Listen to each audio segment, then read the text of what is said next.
Hello students, मेरा नाम है रविंद्र सिंह और हम लोगों ने अपने पिछले क्लास में रेशियो के वर्ड प्रॉब्लम्स देखे थे और आज हम लोग उसी वर्ड प्रॉब्लम को कंटिन्यू करेंगे। ठीक है, तो चलिए हम लोग शुरू करते हैं। आज का हमारा पहला सवाल आप देख सकते हैं, यहाँ कह रहा है कि एक विद्यालय में 1554 विद्यार्थी थे। ठीक है, देखिए एक विद्यालय में 1554 विद्यार्थी थे टोटल। मान लीजिए यहाँ लड़के और लड़कियों का अनुपात 4:3 दिया हुआ है। Boys is to girls, boys is to girls का अनुपात जो है वो यहाँ है 4:3। ठीक है, 4:3 है और बोला गया है कि जो कुल विद्यार्थियों की संख्या मतलब बॉय प्लस गर्ल्स का कुल संख्या कितना है, तो वो आपको दिया गया है टोटल, मतलब इन दोनों का प्लस ये जो इन दोनों का टोटल है आपका 1554। ठीक है, और कहा गया है कि बाद में क्या होता है कि कुछ दिनों बाद 30 लड़कियों ने विद्यालय में प्रवेश लिया।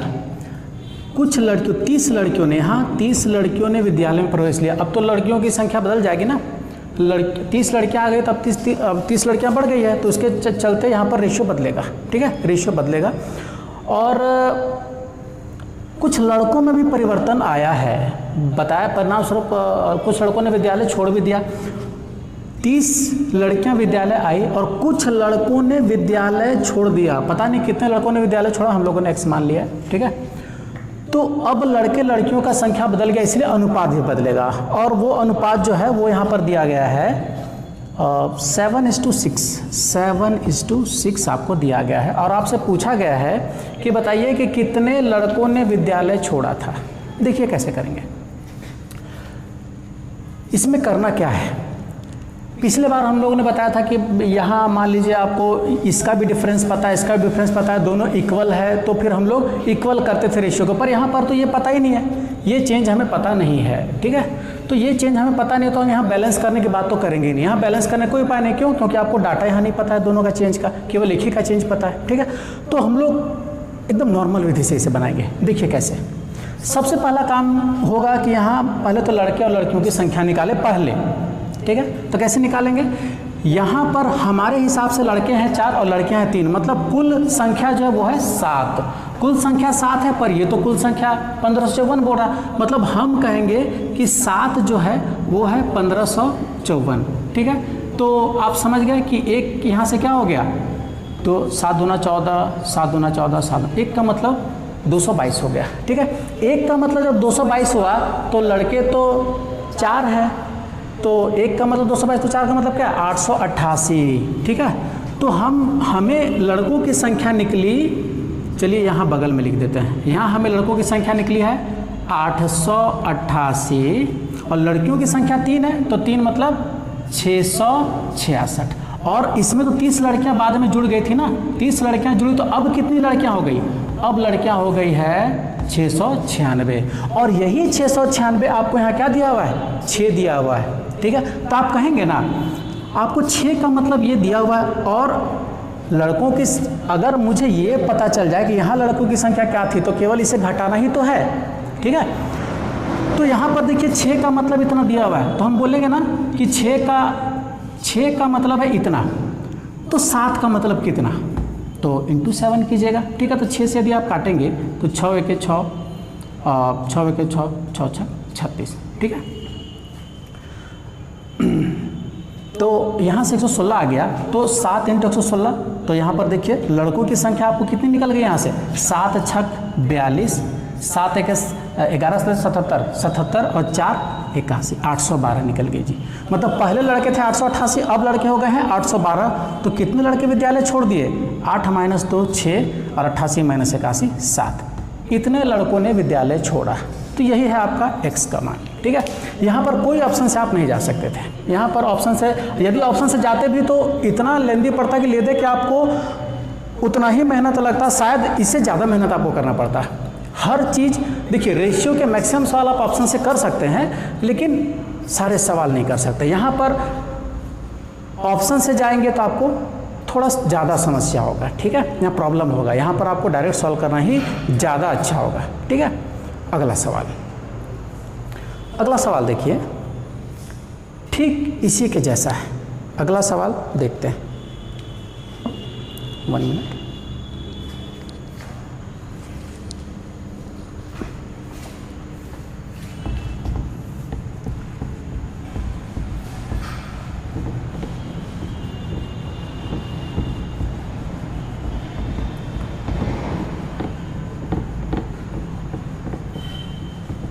देखिए, अगला सवाल भी बिल्कुल इसी के जैसा लिए हैं हम। अगला सवाल भी मेरा बिल्कुल इसी के जैसा है, बस थोड़ा सा बात को क्लियर करना था इसलिए।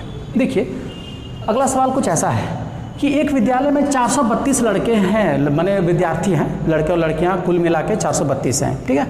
चलिए मान लेते हैं यहाँ पर दिया हुआ है लड़कों और लड़कियों का, बॉयज़ इज़ टू गर्ल्स जो है वो यहाँ आपको दिया हुआ है 5:4, और इन दोनों का कुल संख्या, बॉयज़ और गर्ल्स का कुल संख्या आपको दिया हुआ है 432। और बोला गया है कि इसमें क्या होता है कि कुछ नए लड़के लड़कियां दाखिला लेते हैं और लड़कों की संख्या 12 बढ़ जाती है, ठीक है। लड़कों की संख्या 12 और बढ़ जाती है, मतलब क्या समझे हम कि यहाँ लड़के जो हैं वो +12 ऐड हो गए हैं, ठीक है। तो बताइए कितनी नई लड़कियों ने दाखिला लिया है। यहाँ पर कुछ नई लड़कियाँ आई हैं, चलिए मान लेते हैं कि X नई लड़कियाँ आई हैं। तो लड़के और लड़कियों की संख्या में बदलाव होने के चलते यहाँ पर अनुपात थोड़ा बदला है, ठीक है। और अनुपात बदल के हो गया है 7:6। देखिए कभी कभी क्या गलतियाँ कर जाते हैं लड़के। यहाँ पर आप देख रहे हैं कि 7 - 5 2, 6 - 4 भी 2, तो लोगों के मन में आता है कि अरे यहाँ भी 2, यहाँ भी 2, और 2 का मतलब तो 12, तो 1 का मतलब 6। यहाँ पर आप गलती कर जाएंगे। रीज़न क्या है, यहाँ कहीं पर भी नहीं बताया हुआ है कि जितने लड़के आए उतनी ही लड़कियाँ भी आई है, यहाँ तो कहीं नहीं बताया। तो आप कैसे अपने आप दोनों को बराबर मान लेंगे? तो खुद से बराबर आप नहीं मानेंगे, यहाँ का डाटा हमें पता ही नहीं है, तो हम कैसे मान लें कि ये दोनों बराबर है और हम सीधा बोल दें कि हाँ 2 का मतलब 12? गलत हो जाएगा, ठीक है। अगर यहाँ भी 12 दिया होता तो आप करते, फिर बहुत सही था। अगर यहाँ 12 दिया होता फिर सवाल कुछ और पूछता तो सही था, पर यहाँ पर चूंकि यही डाटा नहीं पता आपको, तो इसीलिए आपको बदलाव के बारे में कुछ नहीं मालूम, और बदलाव के बारे में कुछ नहीं मालूम तो फिर आप एकदम बेसिक से जाएंगे, ठीक। तो देखिए क्या करेंगे। तो कुल विद्यार्थी हैं 432, पर हमारे हिसाब से तो 9 है, तो आप कहेंगे ना 9 का मतलब हो गया 432, इसलिए 1 का मतलब क्या हो गया, तो 9 चौके 36, 1 का मतलब 48 हो गया। अब 1 का मतलब 48 हुआ तो लड़के और लड़कियों का संख्या क्या हो जाएगा, बॉयज़ का संख्या 5 × 48 अर्थात 5 × 8 = 40, 5 चौका 20, 4 24, ये हो गया बॉयज़ का। गर्ल्स का संख्या 4 × 8 = 32, 4 चौके 16, 3 19, लड़कियों का संख्या हो गया 192। अब हुआ क्या है, लड़के तो इसमें 12 आ गए, यहाँ और 12 लड़के आ गए हैं, तो अब कितना हो गया लड़कों का संख्या, 2 5 252, और 252 का मतलब ही तो 7 दिया हुआ है ना यहाँ पर। तो आप कहेंगे लड़कियों का संख्या निकालने के लिए क्या करेंगे, क्योंकि 7 का मतलब 252, तो 1 का मतलब क्या, इसलिए 6 का मतलब क्या, यही करना है। तो 7 का मतलब अगर 252 है जी, तो 6 का मतलब क्या होगा। तो यहाँ से जब आप काट छाट करेंगे तो 7 या 21, 7 छक 42, 36 × 6, 6 छक 36, 6 या 18, 3 21। आप देख रहे हैं कि पहले लड़कियाँ थी 192, अब लड़कियाँ हो गई है 216, ठीक है। तो लड़कियां जब 216 हो गई तो अब देख लीजिए कि कितनी लड़कियां ने दाखिला लिया था, 6 - 2 हो गया 4, और 21 - 2, 21 - 19 2, ठीक है। इतनी नई लड़कियों ने दाखिला लिया, ठीक है, ये हमारा दूसरा। तो यहाँ पर यदि आप ऑप्शन जाते ना तो आपको हर ऑप्शन के लिए इतना सारा काम करना पड़ता, तो बहुत ज़्यादा मेहनत था। तो इसलिए हम क्या करेंगे, यहाँ ऑप्शन से ना जाके सीधा सॉल्व करेंगे, ठीक है। बहुत सारा सवाल जो बहुत छोटे होते हैं उसे आप ऑप्शन से कर सकते हैं, छोटे मोटे सवाल आप ऑप्शन से बहुत आसानी से कर सकते हैं, बड़े बड़े सवाल भी कभी ऑप्शन से होते हैं, पर ये सवाल ऑप्शन से करना में असुविधा होगी आपको, ठीक है। चलिए आगे चलते हैं।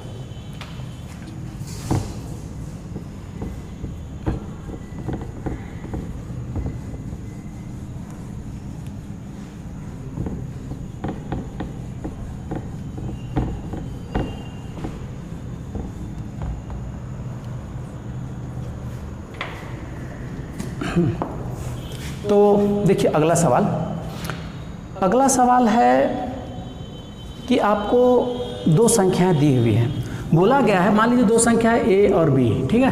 तो ए और बी का अनुपात आपको दिया हुआ है 3:4, ठीक है। ए और बी का 3:4 दिया हुआ है और साथ में कहा गया है कि उनका HCF 15 है। इन दोनों संख्याओं का HCF जो है वो है 15, ठीक है। तो आपसे कहा गया है कि बताइए इन दोनों संख्याओं का योग कितना होगा। देखिए एकदम बेसिक काम करेंगे हम लोग। अगर आप यहाँ पर संख्या क्या मानते हैं, आप संख्या यहाँ पर मानते ये 3x मानते और ये 4x मानते हैं, ठीक है। तो आपको इन दोनों का HCF क्या दिख रहा है, HCF कैसे निकालते हैं। HCF में पहले नंबर का HCF निकालते हैं, फिर वेरिएबल का HCF निकालते हैं। तो नंबर का HCF 3 और 4 का तो 1 आपको मालूम ही है, और वेरिएबल x और x ही हो जाएगा, ठीक है। अर्थात HCF क्या निकला x। तो क्या सीखे हम लोग ये सीखे कि कभी भी संख्याओं का जो अनुपात दिया हुआ रहता है तो इस अनुपात का जो प्रोपोर्शनैलिटी कांस्टेंट होता है वही होता है दरअसल HCF। तो उन्होंने जब आपको HCF दिया तो उन्होंने आपको क्या दे दिया, प्रोपोर्शनैलिटी कांस्टेंट दे दिया, ठीक है। तो प्रोपोर्शनैलिटी कांस्टेंट जब दे दिया तो फिर सवाल तो बहुत आसान है, ठीक है। प्रोपोर्शनैलिटी कांस्टेंट दे दिया मतलब 1 का मान दे दिया, 1 का मान आपको 15 बता दिया और आपसे पूछा जा रहा है कि बताइए इन दोनों का योग क्या होगा। तो हमारा 1 का मतलब यहाँ पर 15 है, तो आपसे पूछा जा रहा है 4 3 7 का मतलब क्या होगा। तो यहाँ योगी पूछा है 7 का मतलब क्या होगा, ठीक है। तो 7 का मतलब क्या करेंगे, 15 × 7, ठीक है, 105। क्लियर है बात। चलिए, तो हमेशा बेसिक चीज़ आपको हमेशा पता होना चाहिए भैया HCF का मतलब क्या होता है, LCM का मतलब क्या होता है। अगर मान लीजिए इसी संख्या का LCM निकालना होता तो हम LCM कैसे निकालते हैं, 3 और 4 का LCM निकालते हैं। 3 और 4 का LCM जैसे 12 होता है और x का तो x ही हो जाएगा। तो 12x क्या होता है, इन दोनों संख्या का LCM हो जाता है, ठीक है। चलिए, तो हम करते कुछ नहीं है, यदि आपको दो संख्याओं का अनुपात दिया होना, हम जानते हैं हमेशा अनुपात सरलतम रूप में होता है। मतलब अनुपात सरलतम रूप में होता है मतलब हमेशा ये लोग कोप्राइम नंबर होगा और कोप्राइम नंबर का LCM निकालना आपको मालूम है, सीधा गुना कर देते हैं, ठीक है। तो फिर आप यहाँ पर 3 और 4 को गुना करते 12 और 12 में प्रोपोर्शनैलिटी कांस्टेंट जो 15 वो 15 को मल्टीप्लाई कर देते, तो आपका LCM निकल जाता है उन दोनों संख्याओं का। चलिए आगे चलते हैं।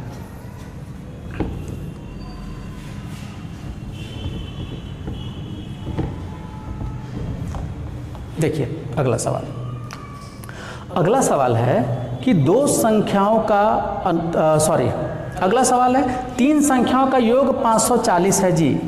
दिया हुआ है 3 संख्याओं का योग 540 है, ABC = 540, ठीक है। और कह रहा है यदि उनमें दूसरी और तीसरी का अनुपात, दूसरा और तीसरा A:C आपको दिया हुआ है 9:13 दिया हुआ है। और उसी प्रकार पहली और तीसरी का अनुपात 2:7, दूसरी और तीसरी, पहले में था दूसरी और तीसरी, यहाँ दूसरी और तीसरी दिया हुआ था B:C, और पहली और तीसरी A:C आपको दिया हुआ है 2:7। और आपसे पूछा गया है कि बताइए तीसरी संख्या क्या है। तीसरी संख्या क्या है, देखिए प्रॉपर मेथड से तो बना ही सकते हैं, बहुत आसानी से प्रॉपर मेथड बना सकते हैं, लेकिन ये चूंकि इतना छोटा सवाल है कि ये ऑप्शन से भी आप बड़े आसानी से कर सकते हैं। देखिए तीसरी संख्या जो होगी वो 13 के पहाड़े में भी आएगी और तीसरी संख्या क्या होगी 7 के पहाड़े में भी आएगी। मतलब ऑप्शन में आप देखेंगे आपको ऑप्शन दिख रहा होगा, आपको फिर से ऑप्शन बता दें। यहाँ पर आपको ऑप्शन दिया हुआ है 200, पहला ऑप्शन है 273, पहला 273, दूसरा ऑप्शन है 280, तीसरा ऑप्शन है 250 और चौथा ऑप्शन है 280, ठीक है। तो C जो होगा 13 के टेबल में भी आना चाहिए, 7 के टेबल में आना चाहिए, मतलब 13 और 7 दोनों डिविजल होना चाहिए ना। तो आप यहाँ देखेंगे कौन है जो 13 और 7 दोनों डिविजल होता है, ठीक है। तो यहाँ पर आप देखेंगे तो ये दिख रहा है 7 या 21, 6, 7, 9, 13, 7 से जा रहा है और 13, 13, 26, 13 का 13, मतलब ये तो जा रहा है, मतलब संभावना है, इसका होने का संभावना है आंसर। अब ये देखिए 7 से जा रहा है, 13 से साफ ही नहीं जा रहा है, ये तो होगा नहीं। यहाँ पर देखिए ना तो ये 7 से जा रहा है ना 13 से जा रहा है, और ये 250 ये तो कुछ नहीं, तो ऐसे भी खत्म है। और यहाँ पर देखिए ये केवल 7 से जा रहा है, 13 से तो जा नहीं रहा, तो ये भी खत्म। तो मतलब क्या है हमारा आंसर ये हो जाता है, ठीक है। तो बाई ऑप्शन, छोटे मोटे सवालों को तो बाई ऑप्शन ही करना चाहिए आपको, छोटे मोटे सवाल के लिए ज़्यादा माथापच्ची नहीं करना। और लंबे सवाल में कुछ कुछ ऐसे होते हैं कि यदि लंबे सवाल में कोई चीज़ का अनुपात दे दिया और सीधा उसी का वैल्यू ही पूछा है तो आप सीधा मल्टीपल लगा सकते हैं। मल्टीपल मेथड भैया उसका टेबल में आना चाहिए, आप सीधा देख लेंगे उसको, ठीक है। चलिए आगे चलते हैं। तो ये प्रॉपर मेथड मैंने आपको कल ही बता दिया था, इसीलिए प्रॉपर मेथड से मैंने सॉल्व नहीं किया, इसे बस आप सीधा ऑप्शन से देखेंगे, ठीक है। ऑप्शन से देखना है, सीधा टिक करना है, ठीक। छोटे मोटे सवाल पे दिमाग नहीं लगाना ज़्यादा।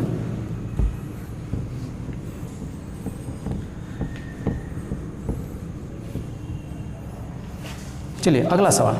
अगला सवाल है, दो संख्याओं का अनुपात 4:5 है। दो संख्याओं का 4:5 है। यदि उन दोनों संख्याओं में 4 की वृद्धि की जाए, देखिए दो संख्याओं का अनुपात है, मान लिया दो संख्या ए और बी था और इसका अनुपात 4:5 दिया हुआ है और बोला जा रहा है कि दोनों में 4 की वृद्धि की जाए, यहाँ भी 4 की वृद्धि की जाए, यहाँ भी 4 की वृद्धि की जाए, तो जो नया अनुपात होगा वो हो जाएगा 5:6, ठीक है। दोनों में 4 की वृद्धि की जाएंगे तो अब जो नया अनुपात बन रहा है 5:6। तो फिर आपसे सवाल पूछा जा रहा है कि बताइए उन दोनों संख्याओं का योग क्या है, दोनों संख्याओं का योग क्या है। देखिए क्या करेंगे, इसका प्रॉपर मेथड हम आपको पिछले क्लास में बता चुके थे, प्रॉपर मेथड से नहीं करते हैं ये, चूंकि ये भी बहुत छोटा मोटा सवाल है, ऑप्शन से ही आप कर लेंगे इसको। करना क्या था, देखिए हमें क्या देखना है, ऑप्शन, चलिए ऑप्शन लिख देता हूँ आपको। ऑप्शन है यहाँ पर, पहला ऑप्शन दिया हुआ है 9, दूसरा ऑप्शन दिया हुआ है 18, तीसरा ऑप्शन है 27 एंड चौथा ऑप्शन है 36, ठीक है। देखिए करेंगे क्या, यहाँ पर हमसे इसका जोड़ पूछा जा रहा है, हमसे इसका जोड़ पूछा जा रहा है, मतलब 5 और 9, तो 9 का जोड़ पूछा जा रहा है तो 9 का पढ़ा में कुछ आएगा, ठीक है। तो भैया यहाँ तो सब 9 का पढ़ा में आता है, ठीक है, सब 9 का टेबल में आता है। अब कैच क्या है, कैच है ये 11 कि इसके जोड़ में अगर आप 8 जोड़िएगा तो 11 के टेबल में आना चाहिए। इसके योग में अगर 8 जोड़ेंगे तो 6 5 11 के पढ़ा में आना चाहिए। तो आप देखिए इसमें प्रत्येक ऑप्शन में 8 जोड़ के देखिए कौन सा 11 के पढ़ा में आता है। 9 8 17 नहीं आता है, 18 8 26 नहीं आता है, 27 8 35 नहीं आता है, 36 8 44 आता है। यही हो जाएगा हमारा आंसर, ठीक है। तो जो नॉर्मल सवाल है उसके लिए आपको मेहनत करेगा सर, लेकिन हाँ चूंकि मैंने आपको, मेरा पिछले वीडियो में मेरा ये उद्देश्य था कि आपको बेसिक तो बताना ही है कि सवाल को आपको डिटेल में सॉल्व करना आना चाहिए, इसीलिए मैंने शुरुआत में आप लोगों को ऑप्शन सॉल्व करना नहीं सिखाया, पर आपको पता होना चाहिए कि ऑप्शन से भी आप लोग बहुत सारे सवालों को बहुत आसानी से कर सकते हैं, ठीक है। तो जहाँ पर ऑप्शन से हो जाए वो ऑप्शन से करेंगे और जहाँ प्रॉपर मेथड हो जाए प्रॉपर मेथड से करेंगे, लेकिन प्रॉपर मेथड जानना तो आवश्यक है, इसीलिए मैंने पिछले वीडियो में आपको प्रॉपर मेथड बताया और आज भी मैंने 2 सवालों के प्रॉपर मेथड बताया, ठीक है। प्रॉपर मेथड जानना अति आवश्यक है क्योंकि वही है आपका बेसिक। यदि आपको बेसिक पता होगा तो कहीं आप फंसेंगे नहीं। अगर सवाल में थोड़ा सा भी घुमा फिरा के यदि आपको सवाल दे दिया जाए तो अगर आप ऑप्शन के भरोसे रहेंगे तो आपसे दिक्कत हो सकती है, ठीक है। प्रॉपर मेथड आना अति आवश्यक है। चलिए अगला सवाल देखते हैं। तो अगला सवाल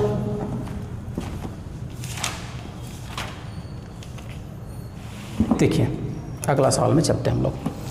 कहा जा रहा है यहाँ पर कि दो संख्या ऐसी है कि उनका अंतर उनके योग तथा उनका गुणनफल, दो संख्या ऐसी है, मान लेते हैं कि वो दोनों संख्या ए और बी, तो यहाँ पर दिया हुआ है कि उनका योग अनुपात उनका अंतर, हमने माना हुआ ए ही बड़ा है, ठीक है, और उनका गुणनफल का अनुपात यहाँ पर आपको दिया हुआ है उनका पहले अंतर दिया हुआ है, पहले अंतर दिया हुआ है बाद में योग दिया हुआ है। तो 1:7:24 ये आपको दिया हुआ है, ठीक है। और आपसे पूछा जा रहा है और इनमें यदि छोटी संख्या हमने ए को बड़ा माना है इसलिए माइनस भी लिखा है, तो आपको बी का वैल्यू यहाँ पर 6 दिया हुआ है। वैसे ये बी का वैल्यू 6 देने की आवश्यकता थी नहीं, ये रिडंडेंट डाटा, ये नहीं भी होता तो भी आप काम कर लेते, ठीक है। तो संख्याओं का गुणनफल क्या होगा, देखिए कैसे करेंगे, ध्यान देते हैं। एक बात ना एकदम दिमाग में आप लोग बैठा लीजिए, बहुत नॉर्मल सा चीज़ है, आप लोग को बोट एंड स्ट्रीम में उस कॉन्सेप्ट का खूब इस्तेमाल करते हैं। कौन सा कॉन्सेप्ट है, वो है कि यदि x + y यदि x प्लस वाई हो C1, x माइनस वाई हो C2, तो x का मान क्या होगा C1 प्लस C2 बाई 2। बहुत नॉर्मल, आप जोड़ के तुरंत निकाल सकते हैं, पर छोटा सा तो चीज़ है, याद ही रख लेंगे। और y बराबर C1 माइनस C2 बाई 2। अब आप कहेंगे कि ये तो कंफ्यूजन भी हो सकता है, x में ही ये y में ही ये क्यों। याद रखने का तरीका देखिए क्या है। याद रखने का तरीका है कि आप यहाँ जब लिख रहे हैं x माइनस वाई, मतलब आप घटा रहे हैं, और घटाने पे कोई संख्या छोटी होती है, मतलब C2 आपकी नज़र में छोटा है और जोड़ने से तो कुछ बड़ा होता है, तो C1 बड़ा है, ठीक है। और आप जान रहे हैं यहाँ से आपको क्या पता चला, यहाँ से पता चला कि भैया मेरा C1 जो है ना वो बड़ा है C2 से, ठीक है। और x के बारे में क्या पता चला, जब आप x से y को घटा रहे हैं तो आप मान के चल रहे हैं ना कि x बड़ा है y से, ठीक है। तो x में बड़ा मान के लिए दोनों को जोड़ेंगे, बड़ा मान के लिए दोनों को जोड़ेंगे, और छोटा मान के लिए दोनों को घटाएंगे। और घटाएंगे क्या, बड़ा से ही छोटा को घटाते हैं ना, तो बड़ा से हमने छोटा को घटा दिया बाई 2, ठीक है। याद रखने के लिए, ये याद रखेंगे तो आपको बहुत जगह सुविधा हो जाता है। यहाँ पर भी देखिए कैसे क्या करेंगे। यहाँ डिफरेंस है 1, सम है 7 एंड प्रोडक्ट है 24, ठीक है। तो हमारी नज़र में सम है 7, डिफरेंस है 1, तो जो बड़ी संख्या होगी क्या होगी 7 प्लस 1 बाई 2। बड़ी संख्या मेरी नज़र में 7 प्लस 1 बाई 2, अर्थात बड़ी संख्या जो है a का जो मान मेरी नज़र में a का मान होगा 7 प्लस 1 बाई 2, ठीक है। अर्थात यहाँ से आ गया 4। और उसी प्रकार b 7 माइनस 1 बाई 2, ठीक है, 7 माइनस 1 बाई 2। ऐसे भी एक का मान निकालने के बाद बाकी का तो आप ऐसे भी निकाल सकते हैं, पर ऐसे बता दे रहे हैं, ठीक है। तो यहाँ पर आ जाता है 3, ठीक है। तो 4 और 3 संख्या तो आपको निकल गया 4 और 3। अब देखिए 4 और 3 तो निकला, लेकिन यहाँ पर करना क्या है कि जब हम कर रहे हैं गुना, ठीक है, जब हम गुना कर रहे हैं तो हमसे तो आ रहा है क्या, देखिए जब रेशियो सेम है तो सबका डिग्री भी तो सेम जाएगा ना। यहाँ पर प्रोपोर्शनलिटी कांस्टेंट सबका सेम रहेगा, तो हमारे हिसाब से गुना करने से 12 आ रहा, पर ये तो 24 बोल रहा है। हमारे हिसाब से गुना करने से आ रहा 12 और ये बोल रहा है 24, ठीक है। तो 12 का मतलब हो गया 24, तो आप कह सकते थे कि 1 का मतलब यहाँ रहा होगा 2। मतलब हम जिसको समझ लिए थे 4 ना, वो 4 नहीं है, वो क्या है, वो असल में 4 × 2 8, और दूसरा संख्या क्या है 3 × 2 6। ये है आप दोनों का संख्या वो, ठीक है। और जहाँ ये दोनों संख्या हो तो प्रोडक्ट आपको दिख रहा है। प्रोडक्ट क्या हो गया जी 6 × 8 = 48। तो प्रोपोर्शनलिटी कांस्टेंट जो यहाँ पर आप 2 निकाले ना, तो वही 2 आप यहाँ पर गुना करके 48 बोल सकते थे, कोई दिक्कत की बात नहीं, ठीक है। जैसा करना चाहें आपको समझ में आना चाहिए कि आप कर क्या रहे हैं, ठीक है। अगर आप बेसिक से जाते इसको तो देखिए बेसिक से आप कैसे करते हैं। आप मानते कि अच्छा मतलब दोनों का जो डिफरेंस है, डिफरेंस हो गया x, सम हो गया 7x, ठीक है, और प्रोडक्ट हो गया 24x, यही करते आप, ठीक है। तो यहाँ से आपको जो बड़ी संख्या निकलती तो वो क्या निकलती 7 × 8/2 4x निकलती आपकी बड़ी संख्या, और छोटी संख्या 7x - 6x मतलब 3x निकलती है आपकी छोटी संख्या। तो यहाँ जब आप गुना कर रहे हैं तो क्या निकल रहा है 12x²। जब आप गुना कर रहे हैं तो 12x² आ रहा है, और 12x² बराबर क्या 24x, 12x² बराबर क्या 24x। तो देखिए x तो कट गया, ठीक है। तो x कटा तो आपको देखिए क्या दिख रहा है x बराबर 2, समझ गया। तो ये था डिटेल्ड मेथड, तो डिटेल में जाने की आवश्यकता नहीं है, आप सीधा भी अपना काम कर सकते हैं, ठीक है। x बराबर जैसे 2 निकला तुरंत 24 × 2 48, ठीक है। तो आपका आंसर यहाँ पर क्या होता है, क्योंकि आपसे प्रोडक्ट पूछा था तो 48। ये प्रॉपर मेथड से भी कर सकते हैं, और आप सीधा सीधे भी 48 कर सकते थे। यहाँ से 1 का मतलब 2, इसीलिए 24 का मतलब 48, ठीक है।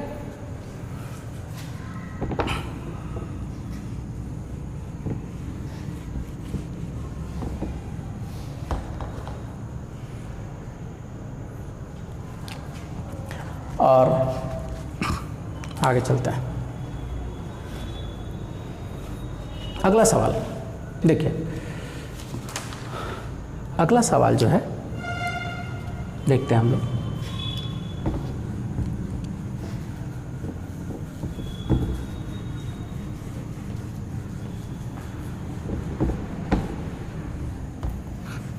अगले सवाल में बोला गया है कि दो संख्याएं पता करें जिनका माध्य अनुपात 16। माध्य अनुपात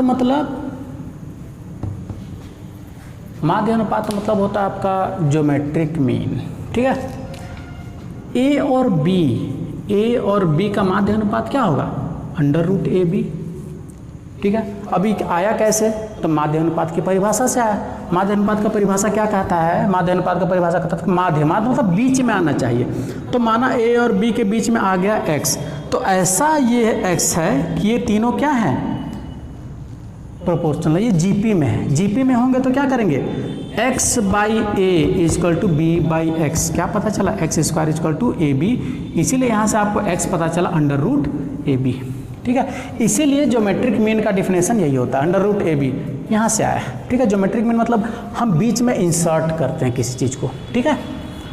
तो एक बात समझते हैं, देखिए, जब आपको कहा जाता है, बात क्या है कि दो संख्या यदि आपको दी हुई हो तो आपको बोल दे कि इसका ज्योमेट्रिक मीन क्या है, मतलब इसके बीच में आपको एक इंसर्ट करना है, ज्योमेट्रिक मीन √ab हो जाता है, ठीक है। और बोलता है कि इसका थर्ड प्रोपोर्शनल क्या होगा। थर्ड प्रोपोर्शनल मतलब अगर ई पहला टर्म है, ई दूसरा टर्म है, तो तीसरा टर्म क्या होगा? वही हो गया थर्ड प्रोपोर्शनल। थर्ड प्रोपोर्शनल ये मत कीजिएगा कि ये बीच में डाल दिए तो ये हो गया थर्ड, बिल्कुल नहीं। थर्ड प्रोपोर्शनल या फोर्थ प्रोपोर्शनल की बात करें, इसको तो देखेंगे ही नहीं।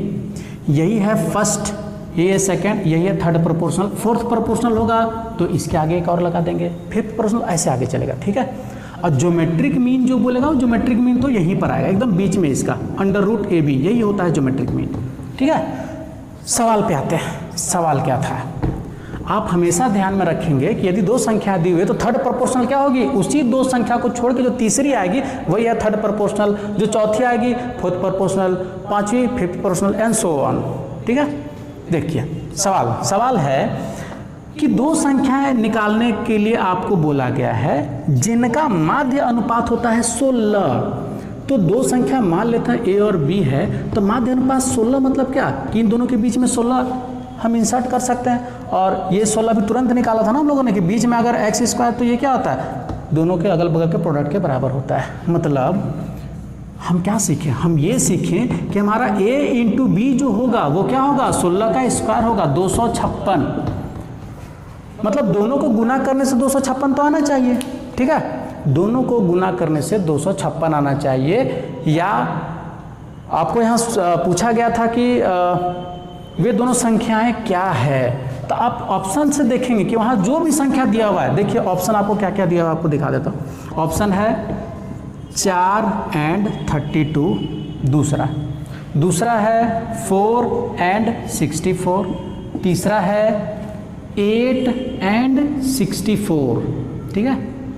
एंड फोर्थ ऑप्शन है 8 and 32, ठीक है, 8 and 32। अब आप यहाँ खुद ही सोचिए कि हमें क्या पता है? हमें यही पता है कि इन दोनों का प्रोडक्ट का √ जो होगा वो तो 16 के बराबर होना चाहिए। तो अब देखिए यहाँ कौन 16 दे रहा है आपको, ठीक है।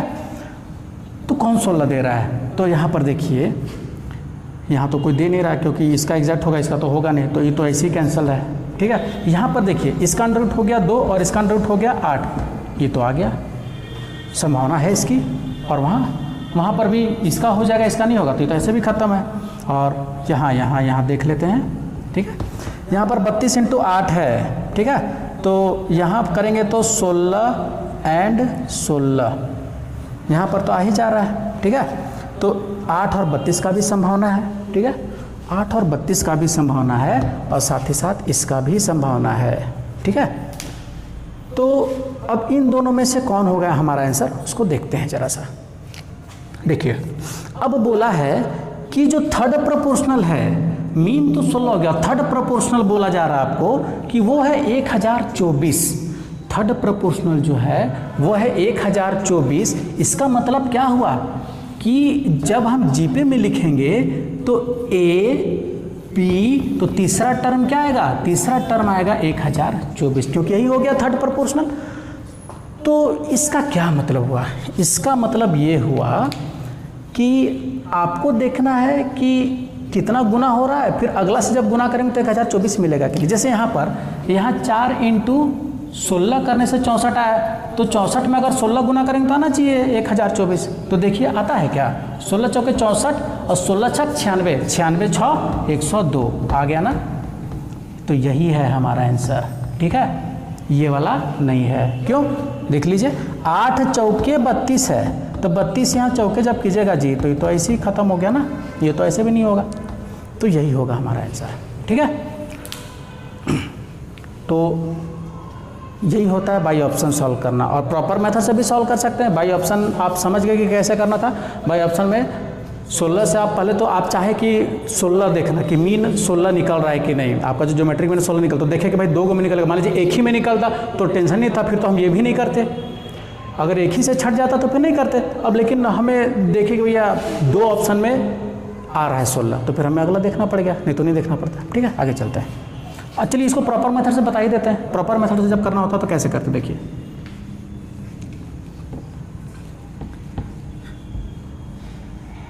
प्रॉपर भी आप लोग को आना चाहिए। देखिए कैसे करते हैं। सबसे पहला बात हम लोग पहले ये देखते कि वहाँ बोला था सबसे पहला इक्वेशन तो आप ये लिखेंगे, पहला इक्वेशन आप लिखेंगे यही, ठीक है, a × b 16 का स्क्वायर, ठीक है।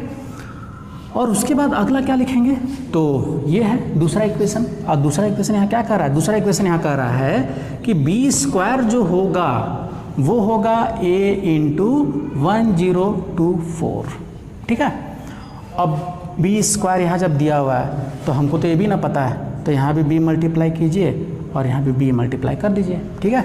तो ये ab जो है वो तो आ गया ना 16 का स्क्वायर, AB जो आ गया वो हो गया 16 का स्क्वायर, तो यहाँ ये हो गया BQ, ठीक है। यहाँ जब BQ है तो B का मान तो आप यहाँ से निकाल ही सकते हैं, B का मान खाली क्या करना है, इसका निकाल देना √, ठीक है। तो यहाँ जब करेंगे तो यहाँ 16 × 16 × 1024, बस आपको इसका क्यूब रूट निकालना है, क्यूब रूट निकालिए, B का मान निकल गया, ठीक है। अब B का मान जैसे निकला ऑप्शन देखें, फिर आगे A का मान भी निकाल लेंगे, ठीक है। B का मान निकलेगा तो इन दोनों का इस्तेमाल करके ये निकाल ही लेंगे। ये हुआ प्रॉपर मेथड। चलिए आगे चलते हैं।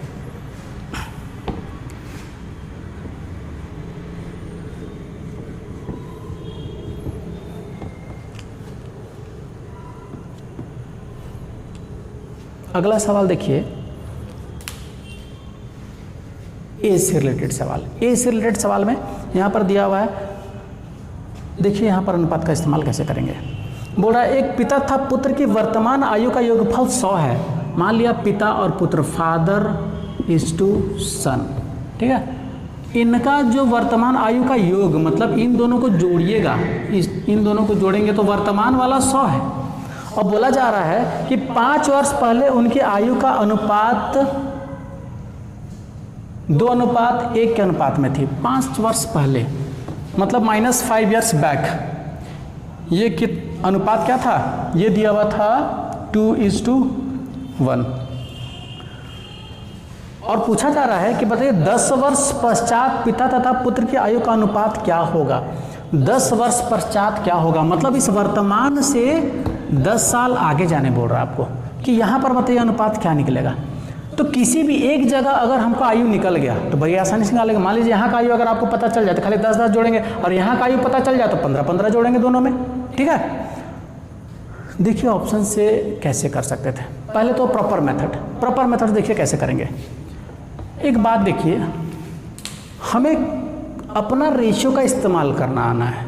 हम चाहेंगे कि हमारा रेशियो, ये जो दिख रहा है इस रेशियो का कुछ काम हो जाए। कैसे काम होगा, देखिए अभी दोनों की आयु का योग 100 है जी, तो आज से 5 साल पहले ये भी 5 साल कम होंगे और ये भी 5 साल कम होगा, ठीक है। टोटल 10 साल कम होगा ना, योग 10 साल कम होगा, अर्थात आज से 5 साल पहले योग जो होगा वो 100 - 10 अर्थात 90 होगा, ठीक है। लेकिन ये तो बोल रहा योग 3 होगा, ठीक है। ये आज से 5 साल पहले जो योग होगा वो 100 - 5 + 5 अर्थात 90 है। और इसी 90 का मानना यहाँ 3 बोल रहा है, तो 3 का मतलब 90, तो 1 का मतलब 30 हो गया, और 1 का मतलब जहाँ 30 हुआ जी तो एज क्या निकल गया, ये 60 निकल गया और ये निकल गया 30। हम तो 5 साल पहले का निकाले ना, और हमको 10 साल बाद का बोल रहा है वर्तमान से, अर्थात यहाँ से 15 साल आगे, तो जोड़ दीजिए 15। ठीक है। तो 60 में 15 जोड़ेंगे तो ये हो जाएगा 75 और 30 में 15 जोड़ेंगे तो ये हो जाएगा 45। तो आप तुरंत कह देंगे 15 × 5 = 75 और 15 × 3 = 45। तो 5:3 आपका आंसर हो जाएगा, ठीक है। ये है प्रॉपर मेथड जी, ये प्रॉपर मेथड है 5:3, ठीक है। अब देखिए अगर मान लीजिए इसको ऑप्शन से अगर आपको करने का मन करे तो कैसे करेंगे। देखिए 100 है, यहाँ पर वर्तमान जब 100 है जी तो 10 साल बाद दोनों का योग कितना होगा? 10 साल बाद दोनों का जो योग होगा वो हो जाएगा 100 + 10 10 20, 120 होगा कि नहीं? योग जो होगा वो होगा 120। तो बस आप देखेंगे ऑप्शन में कि किसका जोड़ करने से 120 हमको आ जाता है, ठीक है। तो देखिए ऑप्शन में यहाँ क्या क्या दिया हुआ था। यहाँ पर दिया हुआ है 5:3, पहला ऑप्शन है। दूसरा ऑप्शन है 4:3, बी ऑप्शन। और सी ऑप्शन है 10:7 और डी ऑप्शन है 3:5, ठीक है।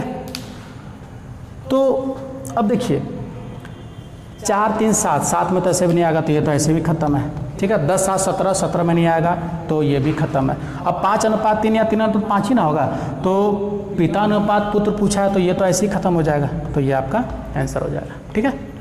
चलिए आगे चलते हैं।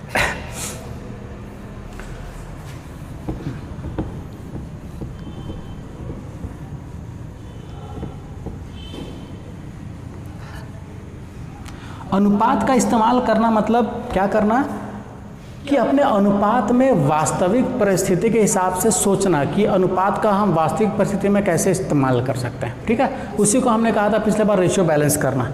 तो यहाँ पर आपको बैलेंस करने की आवश्यकता नहीं थी, बस कंपेयर करने की आवश्यकता थी। यहाँ बैलेंस नहीं करना था, यहाँ पर आपके रेशियो को बस कंपेयर करना था असली वाले डाटा के साथ, आपका काम हो जाता है।